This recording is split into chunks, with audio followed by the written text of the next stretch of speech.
A'udzubillahi minasyaitonirrajim. Bismillahirrahmanirrahim. Assalamualaikum warahmatullahi wabarakatuh. Waalaikumsalam warahmatullahi wabarakatuh. Alhamdulillahirabbil alamin. Alhamdulillahilladzi khalaqal mauta wal hayata liyabluwakum ayyukum ahsanu amala wa huwal azizul ghafur. Asyhadu an la ilaha illallah wa la syarika lah taqriran bihi wa tauhidan. Wa asyhadu anna Muhammadan abduhu wa rasuluhu la nabiyya ba'dah. Allahumma la sahla illa ma ja'altahu sahla wa anta taj'alul hazna idza syi'ta sahla. Qala rabbi ishrah li sadri wa yassir li amri wahlul 'uqdatam min lisani yafqahu qawli. Kita mulai dengan sama-sama bersyukur kepada Allah atas semua takdir yang telah Allah tetapkan kepada kita.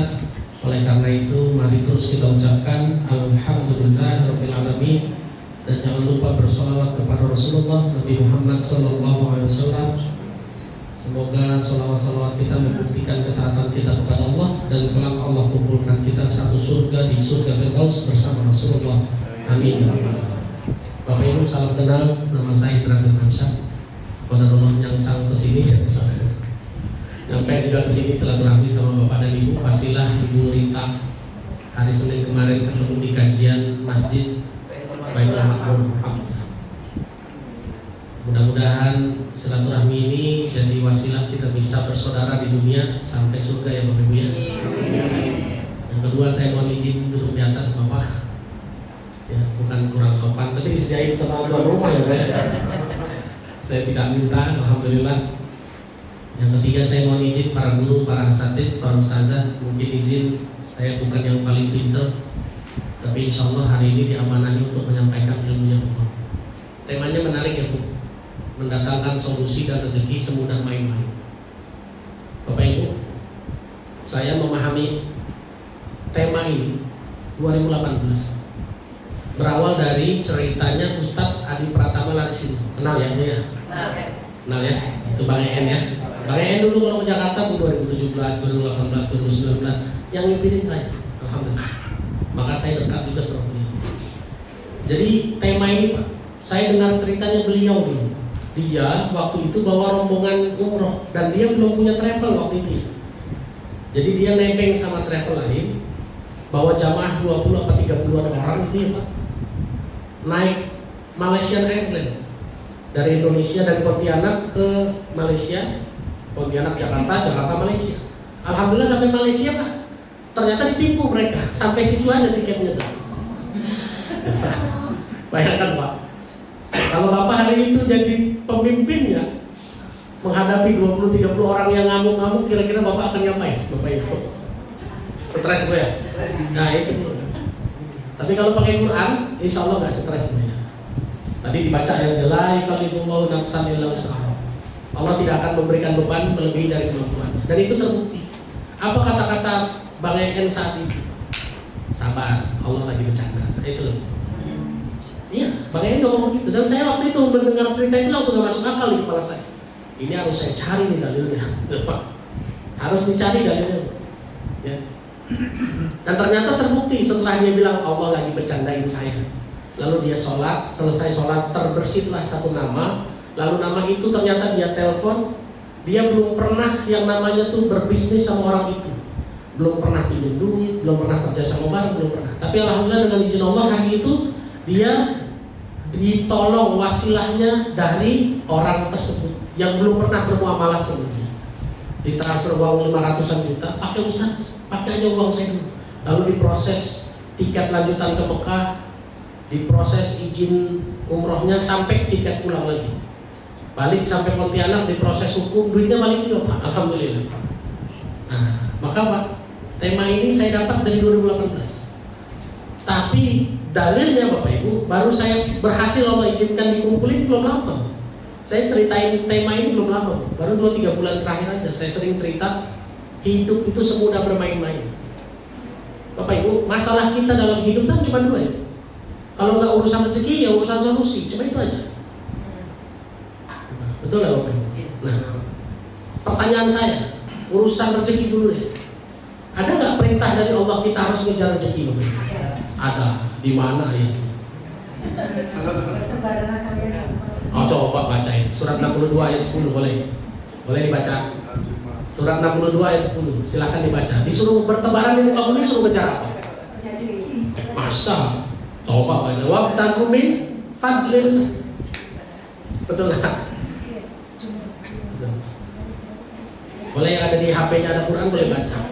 Surat 62 ayat 10. Kalau ibu baca, ya fa'idha qudiyatis sholati fantasiru fil ardi wabtagu min fadlillah. Surat 62 ayat 10. Oke, sudah aman? Oke, sudah bisa konsentrasi lagi. Coba.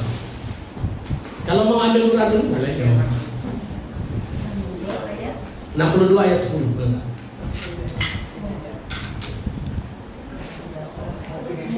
Ya, surat Al-Jumu'ah ayat 10. Boleh dibaca artinya juga nggak apa-apa. Supaya kita betul-betul dapat. Emang disuruh ngejar apa di situ? Sholat.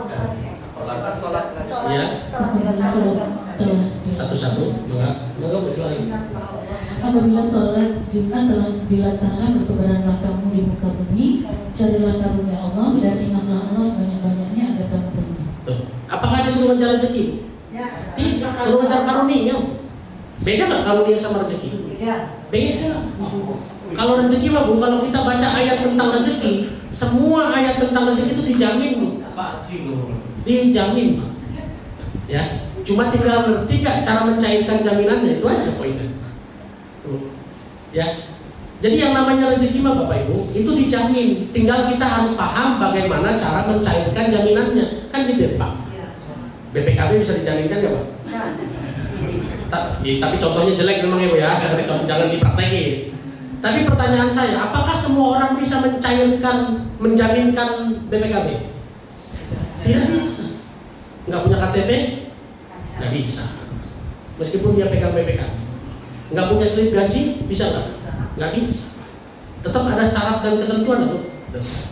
Maka Bapak Ibu kalau soal rezeki mah, soal rezeki itu sudah dijamin asal tahu cara mencairkan jaminannya.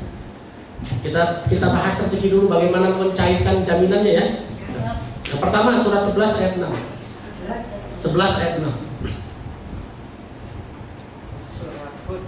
Ya. Surat 11 ayat 6.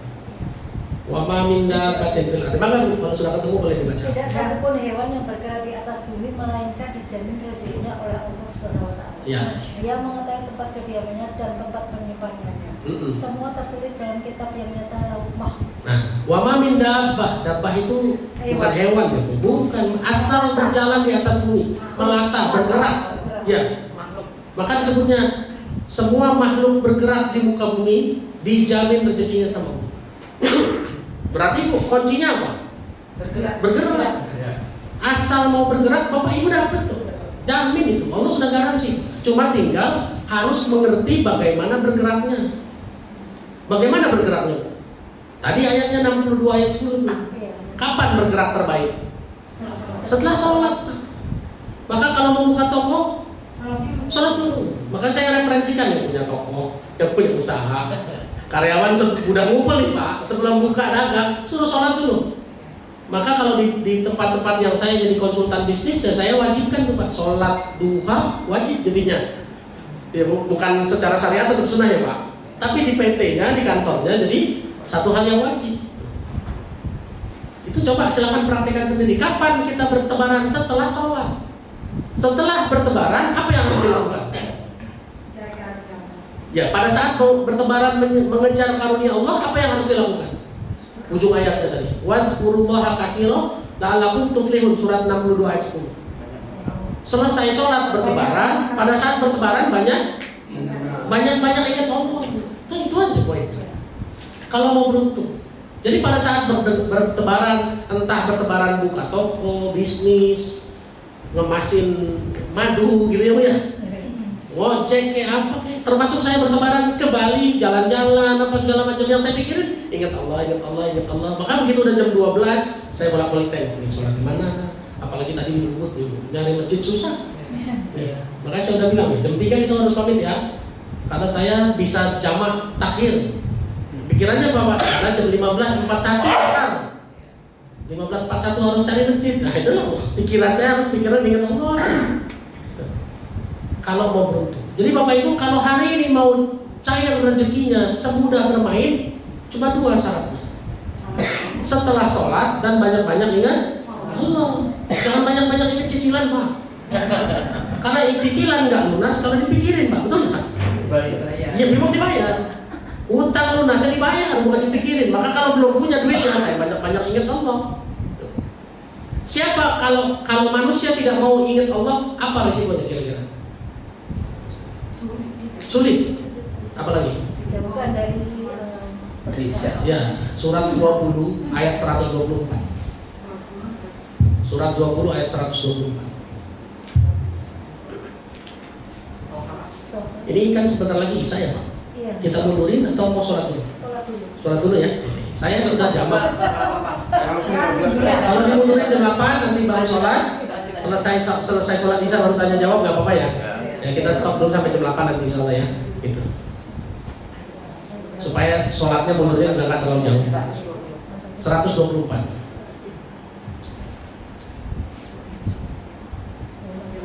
Ya silakan ini. Dan barang siapa berpaling dari peringatanku, maka sungguh dia akan menjalani kehidupan yang sempit, dan kami akan mengumpulkannya pada hari kiamat dalam keadaan buta. Di sini disebutnya barang siapa berpaling dari peringatanku. Kalau kita baca Arabnya, waman a'radu an dzikri. Ya Bu, dzikri artinya apa? Mengingatku kan sebetulnya gitu ya. Jadi bisa dua ini artinya nih, peringatanku atau mengingatku. Barang siapa yang hari ini enggan, males mengingat Allah, Allah bikin apa hidupnya? Sempit. Jadi bukan sempit karena berat badan naik, Pak, bukan. Ini sempit karena seakan-akan susah cari solusi. Demi Allah Bapak Ibu, kalau hari ini kita banyak ingat Allah, gampang. Demi Allah Bapak Ibu. Saya stroke tahun kemarin, September tanggal 2 saya stroke, pecah pembuluh darah batang otak. Setelah saya tahu saya stroke, saya tinggal bilang alhamdulillah, semua kebaikan dari Allah. Apa yang terjadi setelah itu? Wah, lancar semuanya. Rumah sakitnya ICU-nya kosong, dan alhamdulillah cuma 5 hari di ICU, 2 hari di kamar rawat sembuh. Sementara dokternya bilang, Pak, seumur hidup saya ngurusin orang yang pecah pembuluh darah kayak Bapak, cuma 2 yang selamat. Sisanya meninggal atau cacat retak. Yang satu siapa, Pak? Yang satu orang Kemenak, satu lagi Bapak. Tapi kalau Allah berkehendak bisa nggak, Bu? Cuma modal ingat. Saya berhenti kerja dari dunia riba 2017 Oktober sampai hari ini belum pernah kerja lagi di tempat lain. Tapi alhamdulillah rezeki masih ada, Pak. Ini termasuk mau berangkat ke sini, Bu. Anak saya mau lomba di sini. Istri saya bilang, ayah ada duitnya nggak? Allah yang maha kaya. Ntar Allah bayar. Satu beli tiket lagi satu, tiba-tiba beli tiket lagi 3, hotel udah kebeli Pak semua, Pak. Tiket pulangnya belum kebeli. Waktu itu, sekarang udah. Ya. Waktu itu, iya Bu. Istri saya nanya, ya Sri, ini tiket pulang gimana? Tenang aja, Allah maha kaya, tenang aja. Ternyata Allah datangkan Pak rezekinya buat bayar tiket. Di luar dugaan betul-betul, Pak. Saya ada ngisi kajian ibu-ibu di Tangerang. Yang saya tahu ibu-ibu itu biasanya kalau saya ngisi kajian di sana, pulang saya dibawain beras doang, Pak. Bener, Pak. Dan itu udah bertahun-tahun saya ngisi kajian di situ. Sehingga kalau saya tahunya dikasih beras, Bu, ada pikiran nggak saya dapat duit dari situ, Pak? Enggak. Tapi ternyata justru saya dapat uang dari situ buat beli tiket. Tanpa mereka tahu kalau saya butuh uang buat beli tiket. Tanpa saya cerita-cerita saya butuh duit nih buat beli tiket. Saya nggak cerita-cerita. Datang. Jadi Bapak Ibu kalau hari ini pengen rezekinya lancar, semudah bermain yang pertama, bertebarannya setelah sholat. Selama bertebaran harus banyak-banyak ingat Allah. Itu satu. Yang kedua, kalau Bapak Ibu nggak bisa bergerak, entah sakit, entah dagangnya terganggu, bisnisnya tertutup, bangkrut misalnya, yang kerja dipecat, rezeki tetap ngalir. Mau nggak tetap rezekinya tetap ngalir? Nah, ini poinnya. Ada di surat 29 ayat 60. 29 ayat 60. Ya. 29 ayat 60. Berapa banyak hewan yang bergerak yang tidak dapat mengusahakan rezekinya sendiri. Allah lah yang memberi rezeki kepadanya dan kepadamu. Dia maha mendengar lagi maha. Nah, kata Allah wa ka'ayyin min dabbah. Betapa banyak makhluk bergerak yang tidak bisa. La yahmilu rizquha wallahu yarzuquha. Gitu ya, Bia? Iya. Ya kan? Betapa banyak makhluk bergerak yang nggak bisa ngurus rezekinya. Allah anterin. Ini contohnya kalau para ulama sering bilangnya apa? Cocoknya nempel di dinding, nggak bisa terbang. Nyamuk datang sendiri cuma. Kisah anak burung gagak, Pak. Burung gagak bertelur. Begitu telurnya menetas, ternyata dia putih, ya Bu. Sehingga gagak bilang, ini anak siapa ini? Udah gitu bau busuk lagi, sehingga ditinggal sama induknya. Ternyata baunya itu mendatangkan ulat-ulat, sehingga juga anak gagak tetap bisa makan. Pertanyaan saya, Bapak itu mau kayak gini nggak? Ya Bu.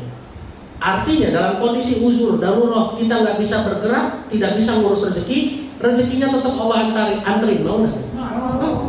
Caranya gimana kira-kira? Ya ingat Allah udah jelas tuh ya. Sholatnya nggak boleh putus. Jadi sakit kayak apapun sholat. Saya pernah diajak main bola, lalu diajak main bolanya cuma 10 menit, habis itu nggak bisa nemu dengkulnya gitu. 1 bulan. Dibilang kalau sholat pakai kursi, enggak, saya paksain aja terus. Sembuh juga, alhamdulillah Pak. Rezeki lancar juga. Maka saya nggak ada alasan kalau selama saya masih bisa bergerak jalan ke masjid.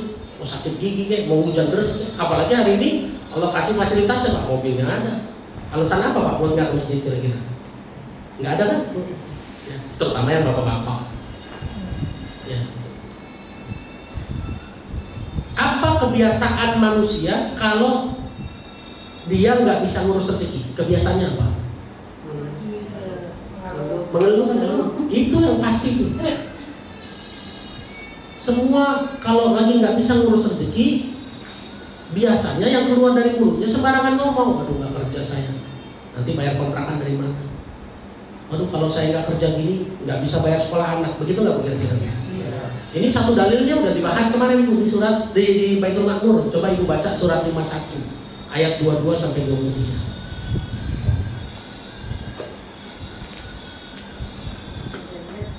Az-Zariyat ayat 22 sampai 23. Di langit terdapat pula hujan yang menjadi sebab rezeki itu dan apa yang dijadikan kepadamu. Ya. Maka demi Tuhan langit dan bumi, sesungguhnya apa yang dijanjikan kepadamu itu pasti akan nyata seperti halnya kamu berucap. Nah, lihat. Surat 51 ayat 22 sampai 23. Kata Allah, di langit ada sebab-sebab rezeki dan apapun yang dijanjikan Allah kepadamu. Dan Allah bersumpah dengan dirinya, "Fa rabbis samai wal ardi." Demi Tuhan langit dan bumi. Innahu, sesungguhnya hu, domirnya hu, kata ganti hu kembali ke apa yang dijanjikan dan rezeki tadi. Sesungguhnya semua rezeki dan semua yang dijanjikan tadi la hakun, la itu pasti, sungguh pasti ya Pak. Bukan la tidak ini Pak. Kalau la tidak tuh 2 harakat. La ya. Kalau la-nya cuma 1 harakat berarti artinya sungguh. Sungguh akan terjadi. La hakun, sungguh akan terbukti. Mislama, seperti apa annakum yang kamu tantikun ucapkan. Jadi kalau pada saat kita nggak bisa ngurus rezeki Pak, nggak punya gaji, nggak bisa dagang, terus Bapak bilang, wah kalau gini saya nggak bisa bayar kontrakan, apa kejadiannya? Ya nggak bisa. Kalau udah nggak bisa ngurus rezeki, udahlah sakit, nggak punya duit, nggak bisa ke dokter gitu, terus bilangnya, waduh saya nggak bakalan punya duit, nanti anak saya bisa nggak sekolah nih. Kejadiannya apa kira-kira? Iya. Kenapa manusia bersikap begitu kira-kira? Karena manusia tergesa-gesa. Itu kan kesimpulan tergesa-gesa dari manusia kan ya. Begitu dia pikir dia nggak kerja, nggak punya gaji, dia langsung mengkorelasikan dengan prasangkanya.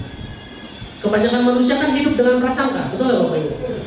Wa ma yattabi'u aktsarahum illa dzann, kata Allah. Kebanyakan manusia hidup dengan prasangka. Ada di surat 10 ayat 36. Itu Allah bilang manusia itu selalu hidup dengan prasangka. Wa ma yattabi'u aktsarahum illa dzanna wa inna dzanna la yughni minal haqqi syai'a. Sementara yang nama zon, prasangka, tidak ada korelasinya dengan kebenaran. Silakan aja. Silakan buktikan sendiri. Bapak keluar rumah kena macet.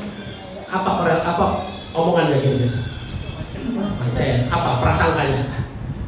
Kalau latahnya apa iya Bu? Langsung telat Bu? Belum tentu. Begitu Ibu mau selesai nyuci, mau ngejemur, tiba-tiba mendung, langsung nggak menyimpulkan dengan prasangkanya? Tergesa, ya hujan, nggak kering dah cucian saya, gitu kan Bu? Padahal pasti hujan nggak Bu meskipun mendung? Kan ada lagunya ya. Mendung tak berarti hujan. Ketahuan angkatan berapa? Ya Bu ya. Dan ini dinyatakan sama Allah. Ibu boleh baca surat 17 ayat 7. Saking tergesa-gesanya manusia, apa yang sering dilakukan sama dia? Di surat 17 maaf, bukan 7 berarti, ayat 11 berarti. Oh iya. Ayat 11. Ayat 7. Ayat 11. 17 ayat 11. Surah ayat 11. Ayat 11. Ya. Manusia seringkali berdoa untuk mendapatkan keburukan sebagaimana biasanya. Berdoa untuk mendapatkan kebaikan. Manusia itu sifatnya tergesa-gesa. Manusia itu Bu sering meminta keburukan sebagaimana dia sering minta kebaikan.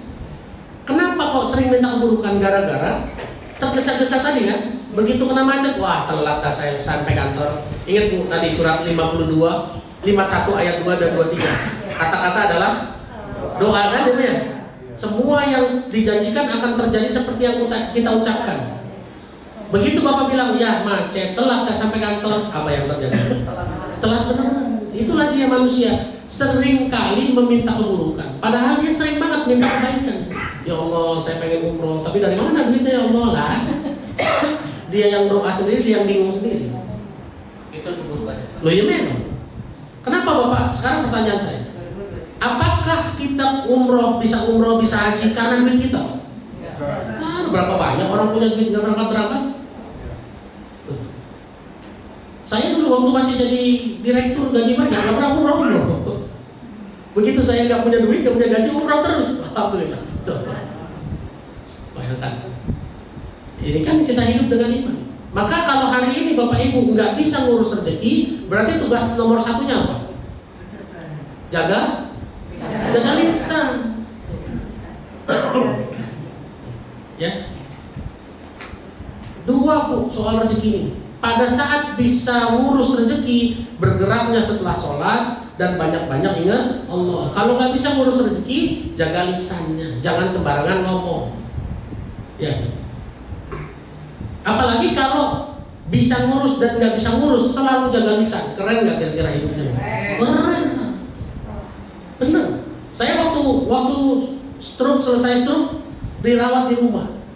Saya punya mobil dulu Toyota Raizen. Saya alhamdulillah Pak, mobil tuh nggak ada yang beli Pak. Jamaah bilang Ustadz, saya wakaf manfaat ya, saya pinjemin. Ada yang ngasih motor, ada yang ngasih mobil. Waktu saya dirawat di rumah, orangnya datang, nengok. Ustadz, saya nengok sambil mau ngambil mobil. Coba, kalau saya hidup pakai akal, waktu dia datang ngambil mobil, saya ngomong apa kira-kira? Ya, tega banget sih Pak, lagi sakit, ntar aja kali ya, gitu kan? Itu kalau pakai akal saya, ya. Tapi saya jaga lisan. Saya ingat Allah saya langsung ingat Allah, langsung saya bilang alhamdulillah, silakan. Nanti Ustadz gimana kalau isi kajian? Itu urusan Allah, bukan urusan saya. Betul nggak? Ya. Apa yang terjadi Bu? Nggak sampai, nggak lama. Alhamdulillah Allah datangkan Chevrolet Trax dari Kalimantan Timur, dari Balikpapan. Ngisi kajiannya di Bali, yang jadi orang Balikpapan. Min haisu layak masuk. Gak lama yang punya motor datang juga, Ustadz saya mau ngambil motor ya. Saya bilang alhamdulillah, silakan Pak. Nanti Ustadz ngisi kajian pakai apa? Urusan Allah, bukan urusan saya. Kalau motor lebih cepat lagi Bu, gak nyampe sebulan, 3 hari datang motor baru, lengkap sama BPKB-nya. Ustadz ini silakan dipakai. Loh saya kan nggak, Bapak tahu dari mana saya nggak punya motor? Yang ngambil motor cerita sama saya Ustadz. Coba. Yang ngambil motor, yang punya motor ini cerita ke temennya ngasih motor ke saya. Coba gimana ceritanya? Saya nggak cerita apa-apa ke orang-orang, datang Pak. Itulah gampangnya Bu. Jadi hadapi urusan rezeki ini kayak main-main aja. Yang penting tahu aturan mainnya kan. Bertebarannya setelah sholat, banyak-banyak ingat Allah, dan jangan sembarangan ngomong. Nah itu aja 3 tuh. Nah yang keempat Bu, soal rezeki yang keempat. Ibu, dari rezeki ini apa jeruk yang ada di meja di piring, kira-kira rezeki saya yang mana? Yang dimakan. Selama ada di meja saya belum tentu rezeki saya loh Pak. Iya. Betul ya Bu?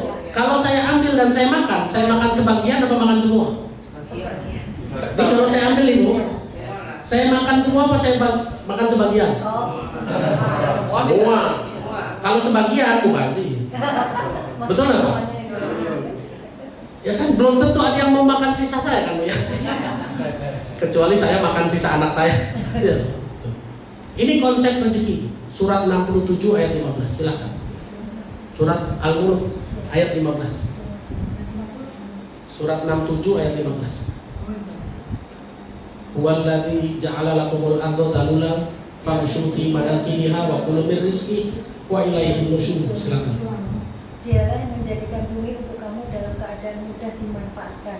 Maka jelajahilah segala penjurunya dan makanlah sebagian dari rezekinya. Hanya kepadanya kamu kembali setelah dibangkitkan. Kata Allah, Allah menciptakan bumi ini mudah dijelajahi. Ini dalil umum. Ada kaidah fikih bunyinya dalilul ami yabqu ala umumihi malam yalid dalilul taksis. Yang namanya dalil umum berlaku umum selama tidak ada dalil yang mengkhususkan. Kalau Allah bilang bumi ini mudah dijelajahi, berarti hidup ini mudah dijalani, Bu. Semudah kita menjelajahi bumi. Tapi syaratnya apa? Wa kulu min rizkihi. Artinya apa? Wa kulu min rizkihi. Di situ artinya apa? Sebagian ya? Sebagian. Nah, itulah pertanyaan saya tadi. Bu, kalau udah jadi rezeki, dimakan sebagian apa dimakan semua? Nah, maka kita baca artinya. Wa kulu min rizkihi. Silahkan yang ngerti bahasa Arab. Ada nggak kata-kata sebagian di situ? Nggak ada. Makanya konsepnya kalau sudah jadi rezeki makan semua, Pak. Wa kulu dan makanlah. Ada waw alif kalian semua. Berarti jamak. Min dari rizkihi rezekinya. Jadi Bapak Ibu yang sudah jadi rezeki Bapak Ibu telan semua.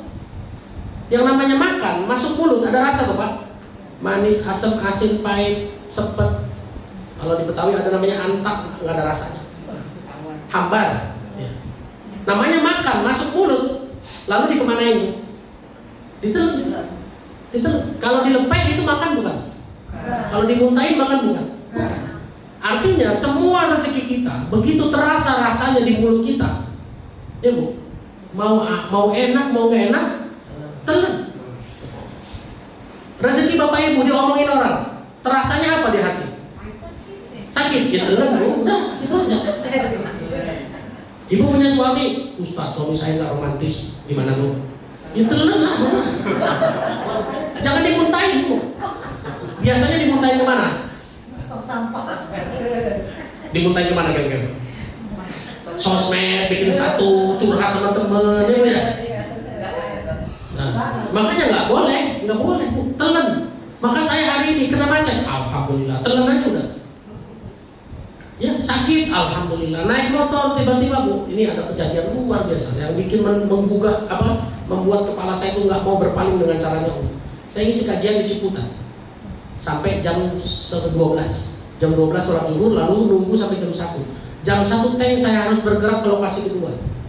Pas jam 1 tank hujan terus. Saya pakai motor, nggak pakai mobil. Ya. Dan saat itu, ya karena motor di parkiran, saya ada di tempat lain kan, ke parkirannya susah. Payung nggak ada. Seingat saya juga nggak punya jas hujan hari itu, nggak mau jas hujan. Saya bilang sama Allah, ya Allah, semua atas izin-Mu, alhamdulillah. Selesai. Kehujanan, nunggu karena hujan, saya telan aja, alhamdulillah. Saya nggak mau ngeluh, ya hujan lagi, telan lah saya tuh, nggak mau. Apa yang terjadi? Jam 11, jam 12, jam 1 lewat 10 hujannya berhenti. Tapi berhentinya nggak berhenti total ya Pak. Ya rintik-rintik yang masih bisa kita terobos tuh. Ya Bu, jalanlah, wah agak reda nih saya jalan. Jalan 10 menit, tinggal 5 menit lagi nyampe. Lokasi kedua itu jaraknya dekat aja Pak, cuma 15 menit naik motor. Sudah 10 menit jalan, hujan deras lagi Bu. Tapi hujan derasnya persis di bengkel yang ada selasarnya. Sehingga saya tinggal masuk selasar, selamat lah, nggak kehujanan. Lalu saya lihat jam, masih ada waktu 5 menit. Ya, dalam 5 menit Allah bisa bikin tambah deres, Allah bisa bikin berhenti. Betul nggak Bu? Maka prasangka baik, ya nggak apa-apa, alhamdulillah. Saya langsung yakin ntar Allah beresin urusan ini. Selesai. Begitu jam 13.30 tank reda lagi kayak tadi. Saya terobos lagi, nggak basah, ya basah-basah dikit lah yang bisa ditoleransi. Sampai lokasi kejadian, berhenti, parkir, saya masuk hujan terus. Ngisi kajian, sepanjang ngisi kajian tuh hujan deras. Selesai ngisi kajian, berhenti hujannya. Sampai rumah baru hujan lagi. Yang kayak gitu bisa Allah bikin nggak? Bisa. Bapak Ibu pernah naik kereta cepat Bandung Jakarta? Bus? Saya pernah naik bus berkali-kali Bandung Jakarta dengan izin Allah. Ada satu ketika saya beli tiket jam 18:19. Maghrib jam 18:18. Saya bilang begini, ya Allah, kalau Engkau izinkan, kalau Engkau ridhoi, saya pengennya maghrib dulu jamak dengan isya baru naik kereta. Tapi kalau Engkau punya kehendak lain, saya manut ikut takdirmu. Ngomong begitu dong, ya. Apa yang terjadi? Tiba-tiba keretanya delay demi Allah delay. Saya tanya sama petugas karcis, Pak, kok belum ada panggilan buat cek karcis? Iya Pak, belum tahu ini ada apa. Saya sholat maghrib keburu nggak? Kayaknya keburu deh Pak. Ya udah, saya sholat maghrib, sholat jamaah isya. Selesai jamaah isya lagi pakai sepatu ditolak sama bapak yang tadi. Pak, keretanya udah ada. Saya jalan, saya naik, tutup, cuma saya sendiri Pak yang belum naik. Kereta bus yang harusnya secara operasional harus on time saja bisa Allah bikin berhenti ya Pak. Bohong lah, mungkin bukan doa saya, mungkin ada orang lain yang doanya lebih diijabah. Tapi saya membuktikan kalau kita ingat Allah dan prasangka baik sama Allah, apa aja Allah bisa bikin kan Bu? Bisa. Laut dibelah bisa, api jadi dingin bisa. Maka satu, yang ketiga Bu, untuk urusan rezeki, apapun rezekinya, telan lah, jangan ada yang dilepeh.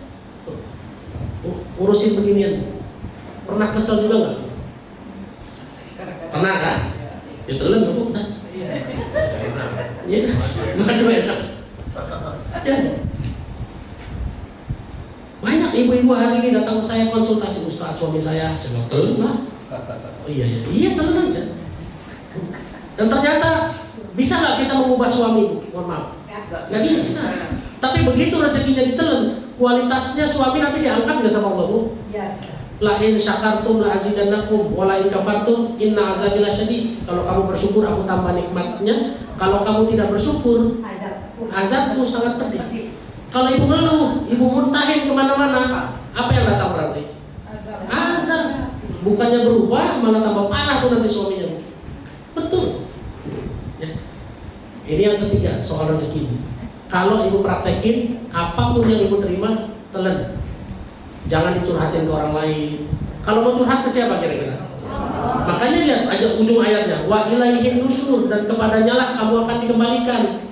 Jadi Bapak Ibu kalau punya masalah mau dikembalikan, mau dalam tanda kutip mau muntah gitu ya, muntahnya ke siapa?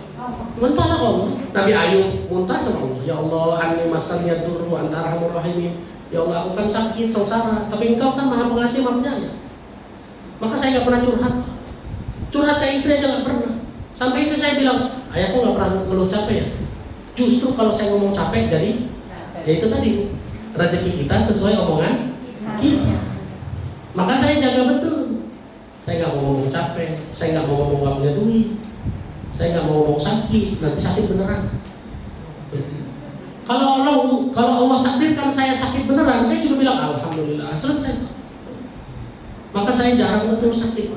Hari ini meskipun setelah stroke, alhamdulillah fisik saya sehat, tensi saya normal, gula darah normal, semua jadi normal alhamdulillah. Ya Bu ya, ini yang ketiga. Sekarang yang keempat, soal rezeki. Ibu praktekin surat 2 ayat 3. Surat 2 ayat 3. Surat Al-Baqarah ayat 3. Surat 2 ayat 3.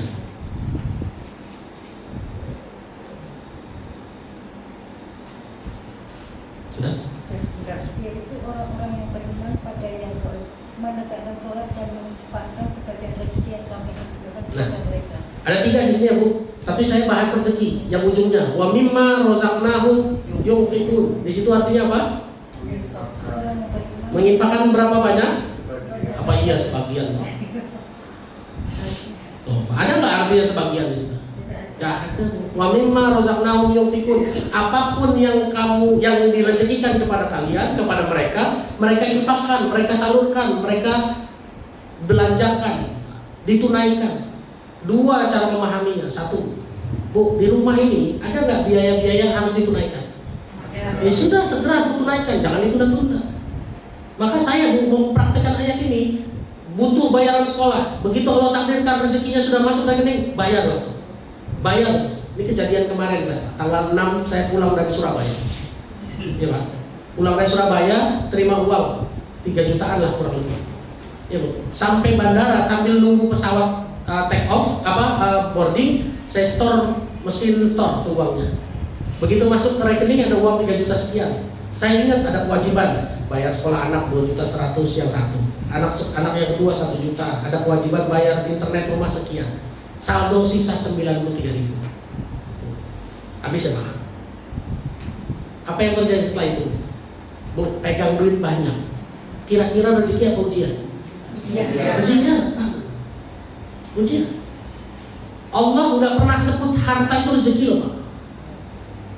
Semua ayat tentang harta disebutnya innama amwalukum wa auladukum fitnah. Harta dan anakmu adalah ujian bagimu. Jadi ujian pertama yang saya nggak mau diuji adalah nggak mau nahan uang. Kalau memang harus ditunaikan bayar aja. Ada sisanya baru ditabungkan atau diposting buat yang lain. Jadi kalau ada sisanya saya ambil tunai, saya beli logam mulia, serahin, tabungin ke istri. Kalau nggak ada sisanya ya sudah bersabar. Nanti Allah kasih di kesempatan berikutnya. Maka kebiasaan saya, begitu ada uang masuk bayar. Apa yang terjadi Bapak Ibu? Tiba-tiba ada teman saya WA, Ustaz, izinnya mengganggu, saya mau pinjam uang 2 juta.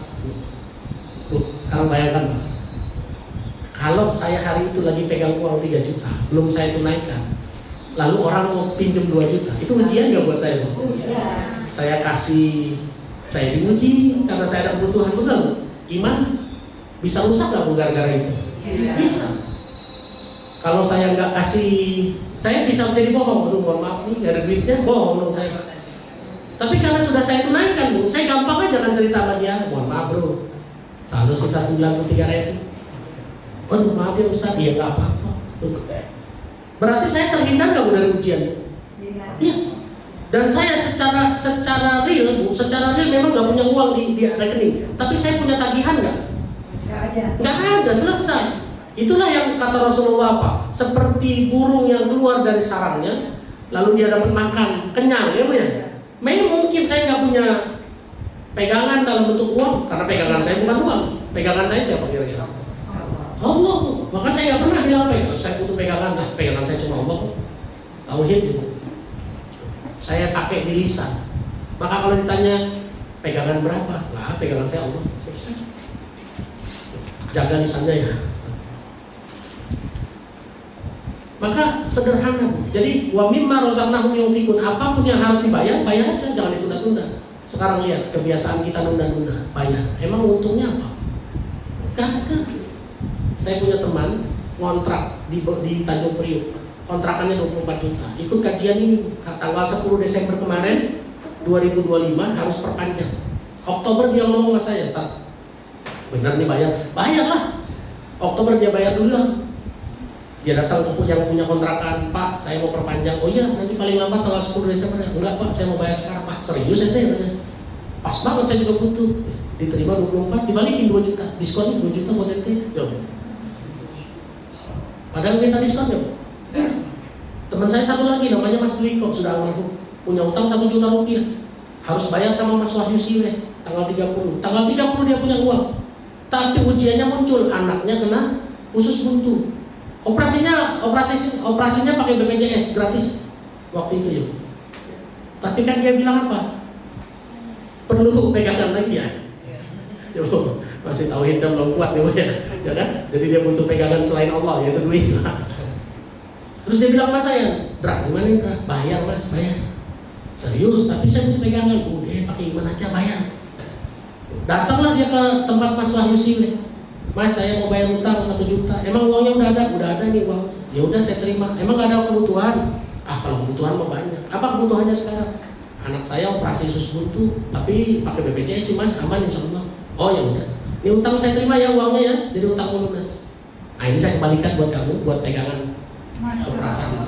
Uang yang sama, utangnya lunas, pegangannya dapat. Cuma modal nggak mau nunda. Coba ibu bayangkan secara logika. Kalau si Mas Dwiko ini mau datang ke Mas Wahyu dengan ngomong, "Mas, minta tolong ya, boleh nggak tunda bayar utang?" karena anak saya begini. Kira-kira dikasih nggak? Dikasih. Ya Bu, tapi utangnya lunas nggak? Enggak. Tapi wasilah dia bayar, utangnya malah lunas, tapi duitnya balik lagi ke dia. Inilah dia wa mimma razaqnahum yunfiqun. Bapak Ibu, kalau ada rezeki yang harus dibayar, bayar, jangan ditunda-tunda, Pak. Demi Allah, praktekin sendiri. Buktikan sendiri. Maka saya nggak pernah mau nunda-nunda, bayar. Meskipun saya nggak punya pegangan, tinggal bilang ya, kan pegangan saya Allah. Selesai. Wa mimma razaqnahum yunfiqun. Yang kedua, lisan saya jadi rezeki saya. Itu ya Bapak Ibu ya. Udah 3 ya. Yang pertama, setelah sholat banyak-banyak ingat Allah, jaga lisan. Ya Bu. Terus semua rezeki ditelan. Yang harus ditunaikan jangan tunda-tunda. Sekarang yang terakhir buat rezeki. Ya Bu. Bapak Ibu sedekah berapa persen? Minimal 2,5%. Bapak tahu nggak saya sedekah berapa persen? 100%. Oh iya Pak. Sedekah jangan dikit-dikit, 100% sedekah. Ustaz, nanti saya nggak makan. Nah ini nggak paham ilmunya. Beneran. Coba baca surat 2 ayat 215. 215.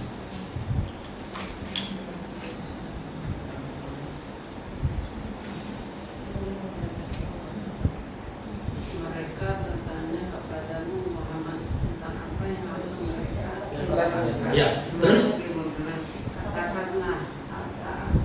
katakanlah apa saja yang dimakan hendaklah diperuntukkan bagi kedua orang tua. tahan dulu Bu, di situ. Mereka bertanya apa yang harus diinfakkan. Wa yas'alunaka madza yunfiqun. Qul ma anfaqtum min khairin, nomor 1 falil walidaini, buat orang tua. Berarti kalau ibu ngasih orang tua niatnya apa?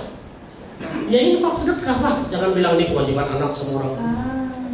Berubah apanya Bu? Niatnya doang ya berubahnya. Setelah orang tua ke siapa Bu? Kerabat, akrobin, wal akrobin. Akrobin kata dasarnya koribun. Koribun artinya dekat. Saya orang dekatnya saya siapa? Orang dekatnya saya. Istri. Maka saya kalau ngasih istri niatnya infak sedekah. Saya nggak pernah bilang lagi nih kewajiban ayah, udah ayah tunaikan ya, nggak pernah. Kalau saya dulu, kalau waktu masih belum paham ilmunya, saya bilang nih kewajiban ayah bulan ini udah ditunaikan ya. Akhirnya pada saat saya sudah menunaikan kewajiban, saya akan nuntut hak ya Pak, betul nggak Pak? Begitu hak saya nggak dapat, marah nggak saya? Tapi kalau saya infak sedekah sama istri saya nuntut sesuatu nggak balik dari dia? Nggak ada. Ini berkaitan dengan ayatnya surat 21 ayat 107. Wa ma arsalnaka illa rahmatan lil alamin. Boleh belok dulu ke surat 21 ayat 107. Yaitu jangan ditutup dulu yang terusan karena belum beres. 21 ayat 107. Al-Anbiya. Kami tidak mengutus engkau Nabi Muhammad kecuali sebagai rahmat bagi seluruh Nah. alam. Kami tidak mengutus engkau. Engkaunya siapa Bu? Ya udah meninggal Nabi Muhammad kok Pak. Engkaunya siapa ini Pak? Iya Bapak. Bapak Ibu. Bapak Ibu diutus buat menebar apa? Menebar manfaat kemana-mana. Maka saya ke istri saya semangatnya memberikan rahmat, memberikan manfaat. Saya ke anak saya semangatnya memberikan manfaat, memberikan rahmat. Dibales, alhamdulillah. Nggak dibales, alhamdulillah nanti Allah yang balas kamu. Maka saya ke anak saya, nak, kamu mau kuliah di mana silakan. Yang penting jaga agama. Nanti kalau nanai sukses gimana? Itu hakmu. Ayah nggak akan minta balasan sedikit pun, karena balasan saya dari siapa? Dari Allah. In ajriya illa ala ladzi fatarani. Balasan kita hanya dari Allah yang memerintahkan kita. Maka saya nggak pernah ngomong sama anak saya, nanti kalau udah sukses jagain ayah ya. Nggak pernah. Kalau ditanya ya nanti yang jagain kamu siapa? Allah dan saya. Ya. Jadi hari ini kalau bersedekah sama orang dekat, sama anak. Jadi kalau saya ke anak Pak, ongkos ojek, saya niatnya apa berarti? Sedekah. Niatnya infak. Beli token listrik nih yang dinikmati sama orang dekat saya, berarti niatnya apa? Sedekah. Maka sedekah bisa 100% enggak? Bisa. Setelah orang dekat siapa Bu? Anak yatim. Setelah anak yatim siapa? Orang miskin. Setelah orang miskin, orang dalam perjalanan. Ya, orang lagi safar ini Pak. Enggak ya? Kan saya lagi safar juga, enggak ya? Jadi enggak jidul-jidul ya mungkin ya? Biar lucu aja. Ya. Bisa jadi di rumah kita ada orang yang lagi safar loh. Pembantu, mungkin bukan orang Bali. Bisa jadi orang Banyuwangi kerja di rumah kita. Gajinya bayar, jangan ditunda-tunda. Dan niatnya apa? Sedekah. Berarti Bapak Ibu kalau dipraktekkan berapa persen sedekahnya? 100% loh. Yang berganti apanya? Niatnya saja. Innamal a'malu binniyat. Niatnya benar, hasilnya benar. Bapak Ibu. Dalam Islam itu yang berubah kan cuma niat Pak. Coba. Ngojek niatnya nyari duit sama ngojek niatnya beramal soleh. Ngojeknya sama nggak Pak? Sama. Ibu di rumah jadi istri niatnya pengen beramal soleh atau pengen jadi sekedar jadi istri saja?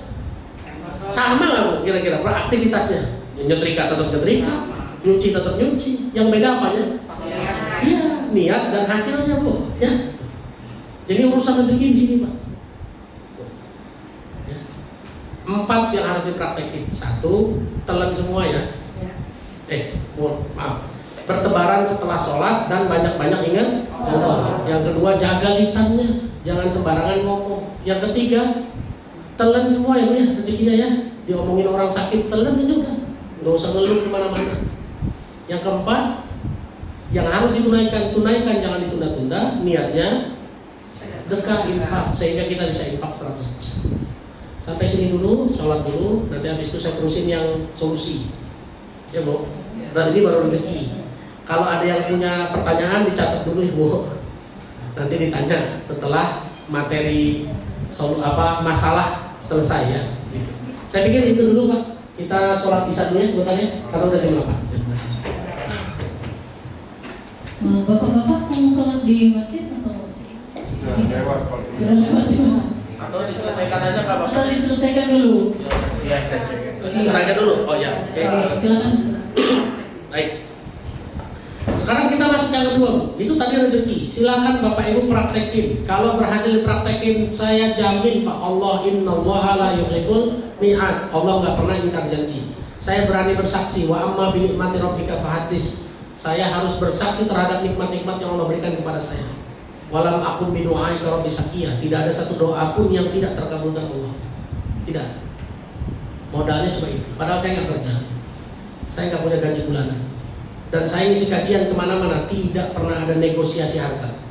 Silakan ngomong sama pemerintah. Benar nggak Bu? Saya datang ke sini ini nggak ada negosiasi harga loh Pak.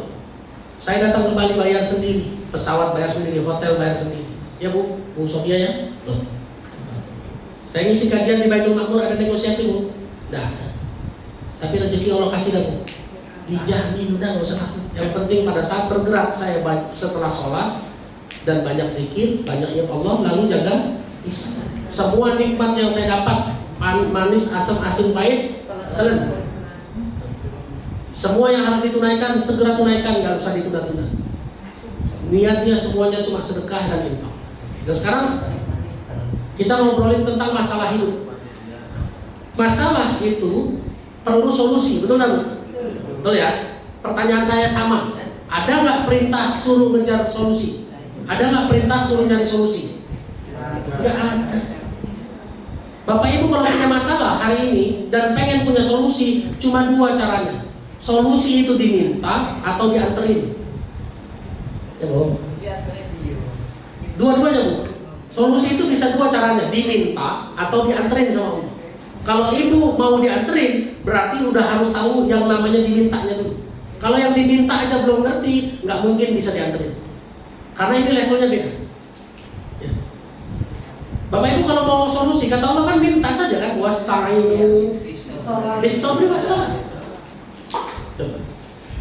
Seperti Bang En tadi kan, begitu dia ada masalah dia cuma tinggal bersabar lalu sholat, belum nggak? Tentu nggak. Itu kalau kita mikirnya sabar dan sholat dalam bentuk ritual. Nah sekarang Bapak Ibu coba, kalau lagi di bis, lagi di tol, lalu Bapak kena masalah, sabar dan sholatnya kira-kira implementasi dalam kehidupannya bagaimana? Coba di dalam tol, tiba-tiba apakah Ibu berhenti dulu sholat? Allahu Akbar gitu. Nggak bisa. Kita harus memahami konsep sabar. Sabar yang paling minimum kayak gimana sih? Sabar yang paling minimum. Sabar yang paling minimum mencontoh Nabi Musa belajar ke Nabi Khidir. Nabi Musa belajar ke Nabi Khidir disuruh ngapain? Suruh diam. Ya kan? Coba ibu baca surat 18 ayat 66, 67, 68, 69, 70. Surat Al-Kahfi dari 18 dari 66.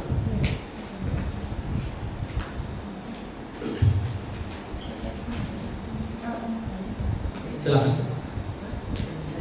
Musa berkata kepadanya, bolehkah aku mengikutimu agar engkau mengajarkan kepadaku ilmu yang benar yang telah diajarkan kepadamu untuk menjadi petunjuk. Nah, ini Nabi Musa ngomong sama Nabi Khidir, saya mau ikut ya karena saya pengen belajar. Apa jawaban Nabi Khidir, Bu? 67, 68. Dia menjawab, sungguh engkau tidak akan sanggup sabar bersamaku. Nah, 68-nya. Dan bagaimana engkau akan dapat bersabar atas sesuatu sedang engkau belum mempunyai pengetahuan yang cukup tentang hal itu. Nah, ya, Nabi Musa itu dibilang sama Nabi Khidir, kamu nggak akan bisa sabar karena kamu belum punya ilmunya. Belajar sabar itu di kelas seperti kehidupan nyata, Bu, kira-kira. Kehidupan nyata.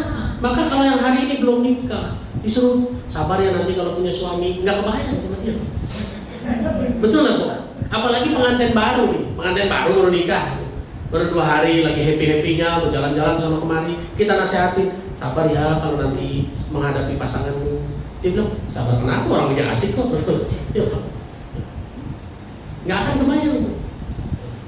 Maka lihat apa Nabi Khidir bilang apa di ayat 69 ya? Kamu tidak akan. Iya. 69-nya apa? Tidak. Nabi Musa ngomong apa? Insya Allah Musa berkata, insya Allah engkau dapat aku orang yang sabar. Nah, Nabi Musa ngomong sama Nabi Khidir, insya Allah saya termasuk orang sabar. Oke, kata Nabi Khidir, kalau kamu benar-benar orang sabar, praktekin ayat yang berikutnya, 70-nya. Silakan. Ayat 70-nya apa bunyinya? Dia berkata, jika engkau mengikutiku, maka janganlah engkau menanyakan kepadaku tentang sesuatu apapun sampai aku menerangkannya kepadamu. Nah, lihat. Ini sabar paling bawah begini, Pak. Kata Nabi Khidir, diam ya, jangan komentar.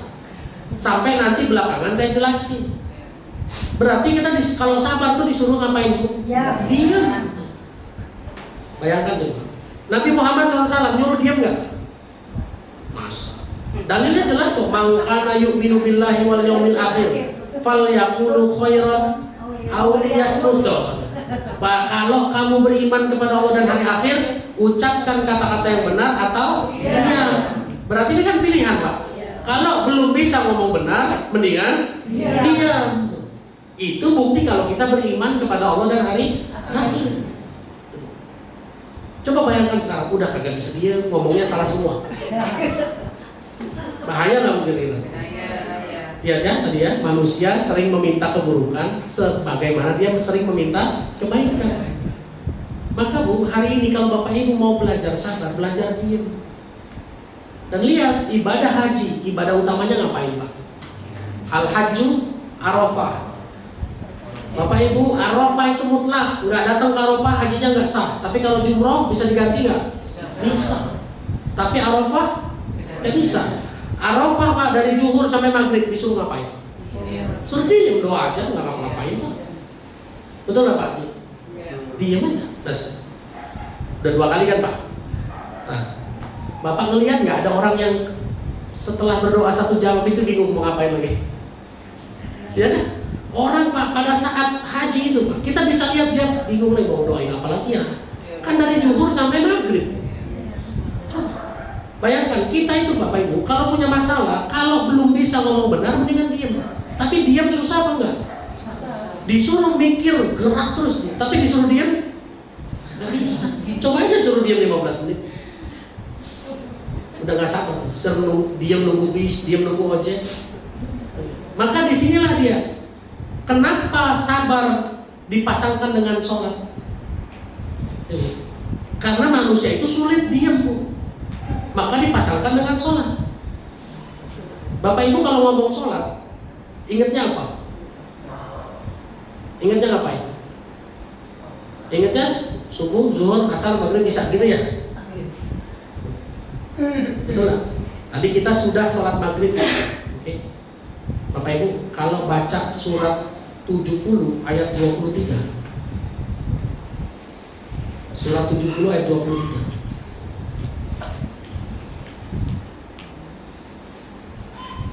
Bunyinya apa? Ya. Yang selalu setia mengerjakan sholatnya. Selalu setia mengerjakan sholatnya. Ini artinya bingung ya, Bu ya. Sholatnya setia.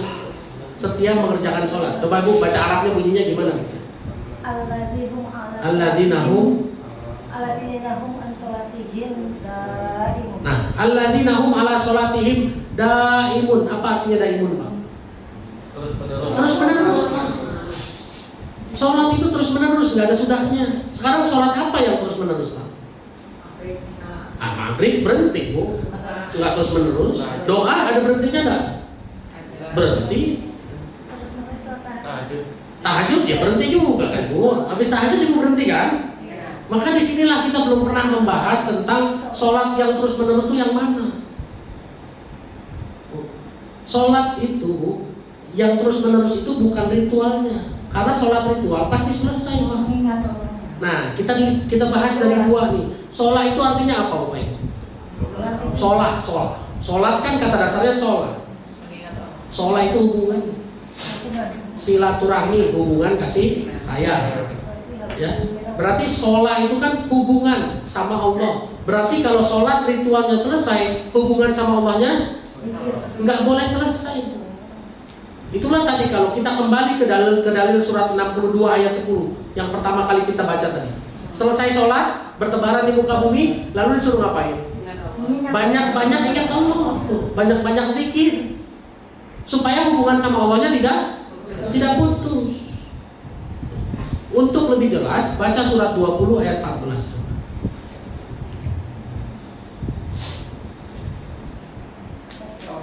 Ya. Sungguh aku ini Allah, tidak ada Tuhan selain aku, maka sembahlah aku dan laksanakanlah sholat untuk mengingat. Nah, lihat di ujung ayat tuh, di ujung ayatnya, wa aqimis sholata li dzikri, dan tegakkanlah sholat untuk zikir kepadaku, untuk mengingatku. Berarti sholat adalah mengingat Allah, berarti sholat adalah zikir. Berarti zikir sedang ya. Sholat adalah zikir, berarti zikir berarti sedang sholat, ya benar? Iya. Jadi Bapak Ibu, sholat ritualnya boleh selesai, zikirnya jangan selesai. Maka pada saat ada masalah Bapak Ibu, berarti prakteknya gimana? Kalau saat ada masalah, diam lalu ingat Allah. Jangan diam, ingat cari solusi, Bu. Diam, ingat Allah. Dan itu dipraktekkan semua sama para nabi, Bapak Ibu. Nabi Musa di pinggir laut waktu dikejar Fir'aun, apakah dia cari solusi, Bapak Ibu? Enggak. Dia langsung bilang, "Kalla inna ma'iya rabbi sayahdin." Enggak, ada Allah bersama saya. Nabi Muhammad SAW di dalam goa, waktu Abu Bakar ketakutan, dikejar-kejar sama orang kafir Quraisy, mau dibunuh. Dia ngomong apa? La tahzan innallaha ma'ana. Emang dia cari solusi, Bu? Enggak ada. Dia cuma bilang ada Allah. Maka Bapak Ibu hari ini, kalau punya masalah, belum tentu Bapak harus ngobjek ya. Belum tentu yang namanya kerja harus cari kerjaan lain, lembur, ngojek dan lain, belum tentu Bapak Ibu. Biasakan diam sebentar lalu ingat Allah. Itu yang saya lakukan Bapak Ibu. Demi Allah, terbukti semuanya. Hari ini orang kalau punya masalah, butuh sesuatu yang darurat, apa yang dipikirin kira-kira? Iya. Pikirinnya kalau nggak nyari teman mau pinjam ke siapa? Ingat-ingat barang apa yang mau dijual. Begitu nggak kira-kira Bu ya? Kalau yang kantoran ingat kasbon ke kantor, begitu mau kasbon dia ingat kasbon kemarin belum lunas. Padahal caranya gampang Pak, semudah main-main. Dan ini main-main aja kata Allah. Kalau kamu ingat aku akan ingat kamu, betul nggak? Fadhkuruni azkurkum washkuruli wala takfurun. Maka Bapak Ibu, kalau Bapak Ibu hari ini punya masalah, tinggal diam lalu ingat Allah. Dijamin kata Allah, wasta'inu bis-sabri was-salah. Dan ternyata wa innaha lakabiratun, betul nggak Bu? Dan sholat, sabar dan sholat ini berat, betul nggak Bu? Maka begitu ada masalah, Bapak diam ingat Allah, berat apa enggak kira-kira? Berat Pak, karena kita kebiasaan berpikir nyari solusi. Sekarang disuruh diam, berat Pak. Tapi kalau udah kebiasaan Pak, demi Allah Pak, dari 2017 sampai hari ini saya nggak kerja, rezeki ada terus. Ini baru belum pulang nih Pak nih, belum pulang nih ke Jakarta. Sudah ada lagi yang bilang, Ustaz, kita roadshow Gorontalo ya. Wah, belum juga pulang udah dikasih. Gorontalo lagi Pak. Istri anak dibawa ya Ustaz, nanti kita jalan-jalan ke daerah mana itu dia bilang. Saya bilang, iya nanti diatur lah gampang insya Allah. Yang penting Allah izinkan dan Allah ridhoi, selesai. Maka Bapak Ibu hari ini, Ibu kalau di rumah punya masalah, harus sesuatu dibayar dalam waktu dekat, dan Ibu kerjaannya cuma nyetrika doang di rumah, ya sudah nyetrika saja sambil diam dan zikir. Kebanyakan dari kita sambil nyetrika sambil ngeluh kan, duitnya dari mana ini, kalau nggak kebayar gimana ini, gitu ya Bu ya. Kalau saya nggak mau mikir gitu Bu, demi Allah Bu ya. Kalau istri saya ikuti, dia bisa bersaksi Bapak Ibu. Anak saya nomor 2 itu Bu, pindah sekolah. Pindahnya hari Ahad, berhenti dari sekolahnya karena mondok. Dia nggak mau tahu, pokoknya hari Ahad minta jemput pulang. Hari Senin di rumah, hari Selasa daftar sekolah yang baru. Hari Rabu harus bayar 15 juta. Dari Selasa ke Rabu, duit di kantong saya alhamdulillah ada 350 ribu, bukan juta. Istri saya bilang, ya dari mana bayarnya 15 juta? Dari Allah. Ayah pede banget. Oh iya pede dong. Allah. Betul dong? La haula wala quwata illa billah. Maka saya pede. Lalu saya tanya sama anak saya, Dek, kamu mau ngapain sekarang? Besok kamu sekolah. Dia mau panahannya. Coba, bapaknya butuh duit 15 juta, anaknya minta panahan. Panahan itu kan bayar, Bu ya? Berarti saya mikir 350 juta ini, 350 ribu ini duit rezekinya dia. Dan saya ingat satu ayat aja Bu, surat 13 ayat 18. Lilladzina stajabu li rabbihimul husna. Ayat itu aja yang hari itu bergerak di kepala saya. Barang siapa yang taat kepada seruan Allah, maka pasti dibalas kebaikan. Begitu nggak Bu? Ya, lilladzina stajabu li rabbihimul husna. Husna itu diartikan surga ya Bu ya. Ada husna itu kan kebaikan Pak. Maka di kepala saya hari itu mengisi kajian nggak ada, dagangan nggak ada, kerjaan nggak ada. Oh berarti saya disuruh sama Allah nemenin anak saya panahan. Nah itu aja yang saya ingetin. Maka saya bilang siap ya Allah. Ya udah kamu kalau mau panahan ayo. Istri saya bilang ya Allah ya butuh duit 15 juta udah ya. Ntar Allah datangkan rezeki, gak usah pikirin. Saya tinggal diam, banyak zikir. Saya jalani itu perintah dari Allah nemenin anak saya panahan. Itulah Bu ternyata solusinya datang dari situ. Ternyata yang punya panahan, tempat panahan, orangnya ada di situ. Saya nyampe situ, orangnya lewat. Dia langsung bilang, Ustaz Indra ya? Iya. Ibu siapa? Saya jamaah Ustaz. Loh jamaah di mana? Kajian online Ustaz. Ustaz lagi ngapain di sini? Nemenin anak saya panahan tuh. Oh, kok jam 9 panahan? Emang anaknya nggak sekolah? Nah, punchline-nya dari situ Pak. Saya nggak mau cerita nih aib anak saya, sebab ibu tanya anak saya sendiri aja dah, kenapa dia nggak sekolah? Akhirnya ngobrol nih si ibu sama anak saya, dia cerita kalau dia mau pindah sekolah bla bla bla. Selesai ngobrol dia balik lagi ke saya, Ustadz anaknya mau sekolah di mana? SMP Muhammadiyah 3. Oh bayar berapa? 400.000. Ah masa sih? Oh iya memang saya baru bayar 400.000 buat beli formulir sebelum. Iya kan itu mahal Ustadz. Ah saya belum tahu, murah Bu, buat Allah semuanya murah. Berapa duit sih bayar Ustaz? Ya pendaftaran kayaknya 15 juta ya. Oh ya udah alhamdulillah. Mudah-mudahan Allah kasih rezekinya ya Ustaz ya. Iya Bu, amin ya Allah. Udah bubar dulu. Ngobrol sejam kurang lebih bubar. Saya nemenin panahan sampai jam 3. Jam 3 sore sampai rumah, setengah 5 sampai rumah, lagi duduk di sofa mau nyalain televisi, WA masuk. Tengkreng, Ustaz izin ya. Saya transfer 15 juta. Saya dan suami sudah bersepakat anak Ustaz kami yang biayain. Coba. Apa hubungannya nemenin panahan sama dapat rezeki 15 juta? Saya cuma mempraktekkan diam dan zikir, sabar dan sholat. Diam, zikir, kan nggak bisa ngapa-ngapain. Coba Pak, bayangkan Pak, kerja enggak, gaji nggak punya, aset yang mau dijual nggak ada, mau minjem orang juga nggak ada yang percaya. Lagi pula saya udah berhenti tuh mau pinjam berhenti udah. Berarti yang paling logis ngapain? Kalau udah begitu posisinya, diam Pak, betul nggak? Coba bayangkan ibu butuh bayar besok pagi, sekarang udah jam 11 malam. Yang paling logis ngapain? Ya diam tidur Pak, udah jam 11 malam. Coba kalau teman dekat sekalipun diganggu di telepon jam 11 malam, apa yang terjadi? Marah. Tetangga yang dermawan digedor pintunya, kesel dia, emang nggak bisa besok apa? Kan gitu, benar nggak? Berarti pada saat kejepit seperti Nabi Musa di pinggir laut, seperti Nabi Muhammad SAW di dalam goa, yang paling logis ngapain? Ya diam zikir Pak, sudah. Ya. Bahkan kalaupun bapak ibu bisa bergerak, ya bisa bergerak, bisa ngurus rezekinya, entah itu jual aset, entah itu buka celengan, mencairkan tabungan misalnya, tetap nggak harus diam dan zikir. Iya, jangan sampai salah ngomong. Untung ada duitnya. Begitu nggak kira-kira Bu? Berapa banyak orang hari ini salah ngomong gara-gara gitu. Tetangga saya Pak punya utang 3 miliar. Dan dia bilang sama saya, Ustaz, utang saya mah gampang. Itu rumah saya depan itu satu kalau laku 6 miliar Ustaz. Itu 2018 Bu ngomongnya. 2022 dia ketemu lagi sama saya, Ustaz, nggak laku-laku rumah saya. Makanya Pak, jangan sembarangan ngomong. Siapa yang bayar utang Bapak? Allah. Nah, kalau dulu Bapak bilang yang bayar utang siapa? Rumah. Maka saya ganti kalau saya.